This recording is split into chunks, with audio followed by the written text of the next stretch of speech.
Big boss Malayalam season 6 ലൈവില് ഇപ്പോൾ jail nomination തന്നെയാണ് ഒരു ചർച്ചാ വിഷയമായിട്ടുള്ളത്. മോർണിംഗ് ആക്ടിവിറ്റി തുടങ്ങിയിട്ടുണ്ട്. അതിന് മുമ്പ് ഇരുന്ന് സംസാരിച്ചതെല്ലാം ജയിൽ നോമിനേഷനെ കുറിച്ച് തന്നെയാണ്.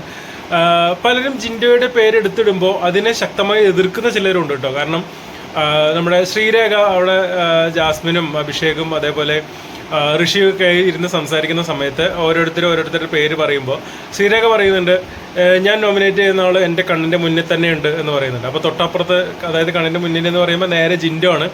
അപ്പോൾ അഭിഷേക് അവിടെ ഇടപെടുന്നുണ്ട്, അത് വേണ്ട, പുള്ളി അവിടെ പോയിട്ട് കണ്ടന്റ് ഉണ്ടാക്കുമെന്ന് പറയുന്നു. ജാസ്മിൻ അതിനെ സപ്പോർട്ട് ചെയ്യുന്നുണ്ട്.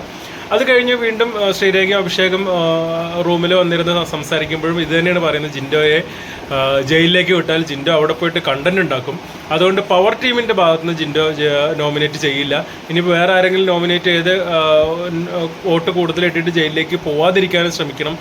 കാരണം ജിൻഡോ അവിടെ പോയിട്ട് കണ്ടന്റ് ഉണ്ടാക്കും, പുറത്തുള്ള ആളുകൾക്കൊന്നും പെർഫോം ചെയ്യാനുള്ള ഒരു അവസരം കിട്ടാതാവും. അതുകൊണ്ട് ജിൻഡോയെ ജയിലിലേക്ക് വിടണ്ട എന്നാണ് ഇപ്പോൾ എല്ലാവരുടെയും തീരുമാനം. കഴിഞ്ഞ ആഴ്ച വരെ ജിൻഡോയെ ജയിലിലേക്ക് വിടാൻ വേണ്ടി മത്സരിക്കുന്ന ഒരു മത്സരാർത്ഥികളെയാണ് നമ്മൾ കണ്ടത്. പക്ഷേ ഇപ്പോൾ നേരെ അത് തിരിഞ്ഞു. കഴിഞ്ഞ ആഴ്ചത്തെ ജയിലിൽ സംഭവിച്ച ഒറ്റ കാര്യങ്ങൾ കൊണ്ട് അത് നേരെ ഓപ്പോസിറ്റായിട്ട് തിരിഞ്ഞു. ജിൻഡോയെ ജയിലിലേക്ക് വിടണ്ട എന്നുള്ള തീരുമാനത്തിലേക്ക് അവരെ കൊണ്ടെത്തിച്ചു.